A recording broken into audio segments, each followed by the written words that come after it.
की इस किसान पंचायत किसानों के रहनुमा स्वर्गीय महेंद्र सिंह टिकैत के सुपुत्र चौधरी राकेश टिकैत जी का स्वागत करते हुए राजस्थान जाट महासभा के अध्यक्ष जिन्होंने राजस्थान की सरहद पर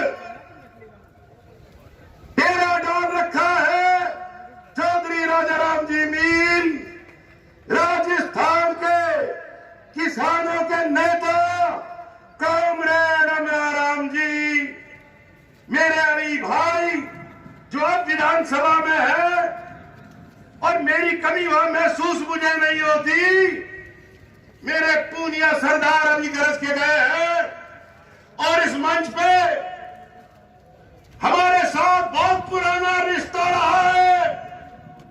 चौधरी युद्धवीर सिंह जी का यही विद्याधर नगर की भूमि थी जब एक किसान वर्ग का बहुत लंबा आंदोलन चला था और साथ में योगेंद्र यादव साहब सम्मानित मंच को नमन करते हुए मेरे सामने बैठी हुई किसान सरदारी के मेरे पिता तुल्य बुजुर्गों को, मेरी माताओं और बहनों को और मेरे नौजवान भाइयों को हाथ जोड़ के राम राम करता हूं।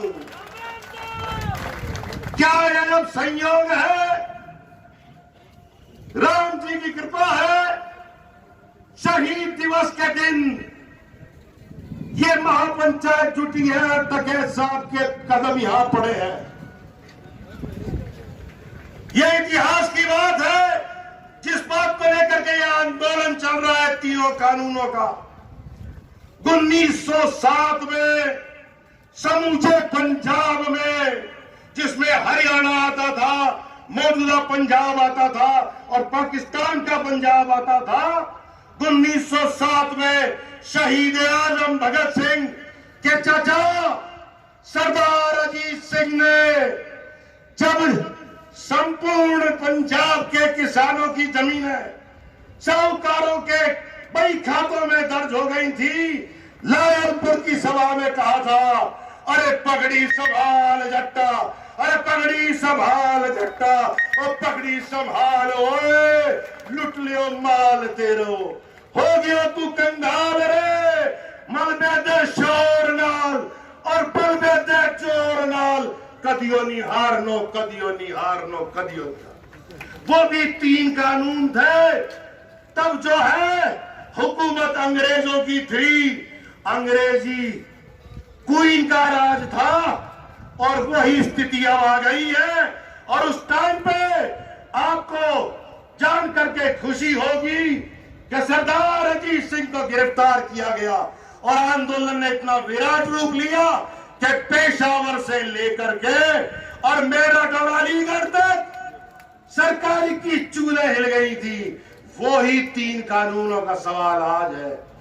टिकैत साहब, यह रेगिस्तान का इलाका है, यहां ऊंडा पानी है, पानी खत्म हो चुका जैसा मैं आपको बता रहा था। आज किसान के हालात क्या है? अरे जय जवान जय किसान, कर्मी जिसका है भगवान, धरती है जिसकी पहचान, कौम वतन पर जो हो कुर्बान और पगड़ी की जो रखे शान, सच्चे किसान की यही पहचान, सच्चे किसान की यही पहचान।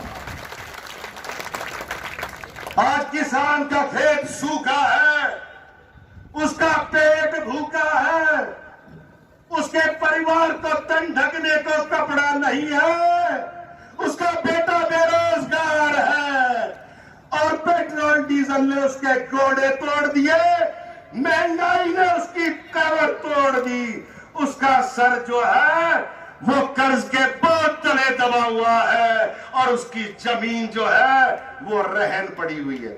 यह असलियत है या नहीं है, ये मुझे बताइएगा। ये हालात है आज किसानों के और उसके ऊपर से ये दिल्ली की हुकूमत को जुल्म करना चाहती है। मैं कानूनों के बारे में नहीं जाऊंगा, मैं थोड़ा सा आड़ू किस्म का आदमी हूं, ज्यादा ज्ञान नहीं रखता हूं। ज्ञानी व्यक्ति जो है मैं खत्म कर रहा हूं साहब हमारी बात में, लेकिन ये जो आए हुए हैं ये एक संदेश लेके जाना चाहते हैं। वो संदेश इस मंच से मिलेगा। कानून के बारे में युद्धवीर सिंह जी समझाएंगे। बहुत ज्ञानी व्यक्ति यहां विराजमान है, योगेंद्र जी यादव साहब। मैंने घनी भड़बेटी मार ली 5 साल विधानसभा में, 162 एमएलए थे और मैं अकेला किसानों की तरफ से लड़ता था, तो मैं उसके लिए नहीं जाऊंगा।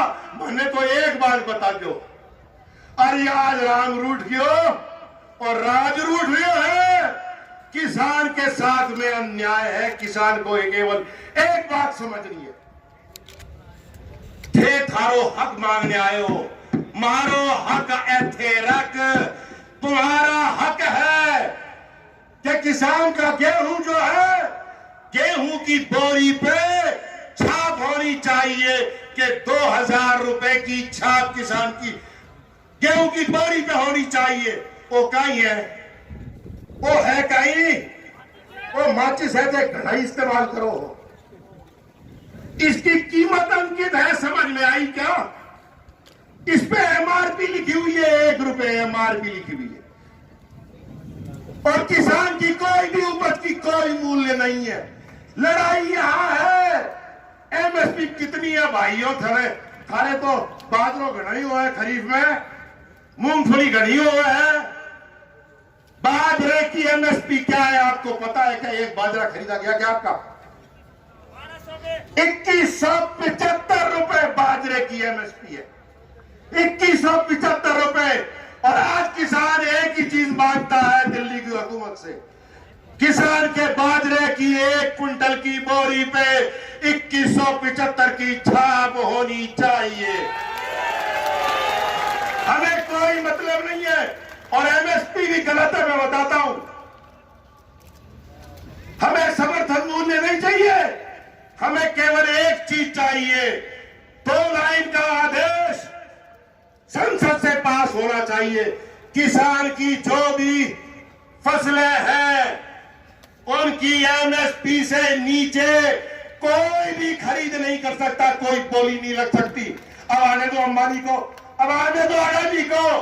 जब बाजरे की बोरी पे 2175 छप जाएगा, उससे नीचे खरीदने वाले को 6 साल की जेल और 1 बोरी पे 10,000 रुपए का जुर्माना जिस दिन लग जाएगा। करने दो भंडारण, करने दो भंडारण, आने दो, फिर देखते हैं उसमें सरकार का क्या जाता है भाइयों, ये बताओ। सरकार को खरीदने की जरूरत नहीं, इन सेठों को खरीदने दो। फिर बाजरा थे इन सेठों ने दिया आराम और थे मजा मार जो। तो तेरी बात समझ में आई क्या? केवल एक ही है, मांग है, और मांग रही है। किसान भीख नहीं मांगता, स्वाभिमानी किसान है। राजस्थान का टिकैत साहब, हम अपना हक लेने के लिए खड़े हुए हैं, हक लेके ही जाएंगे। और हक केवल एक चीज है, हम केवल ये मांग करते हैं, अरे खामोश मिजाजी तुम्हें जीने नहीं देगी। इस दौर में जीना है तो कोहराम मचा दो, ये हालात से सहमे हुए लोगों को बता दो, हालात बदल जाते हैं, ठहरा नहीं करते। और जिंदा कौम के दिलावर ये किसान हक छीन लिया करते हैं, ये मांगा नहीं करते। जब टिकैत जैसी शख्सियत यहां बैठी हो तो किसान भीख मांगेगा क्या? नहीं मांगेगा। हम देर से जाके चालू हुए हैं टिकैत साहब, जैसा मैं आपसे निवेदन कर रहा था, आज आप इनमें ऐसा जोश भर के जाएंगे, उसके बाद में राजस्थान का जलवा देखिएगा। हम दिल्ली को घेरेंगे। बहुत बहुत धन्यवाद हमारी तरफ से। पुनः सब भाइयों को, माताओं, बहनों को राम राम करता हूं।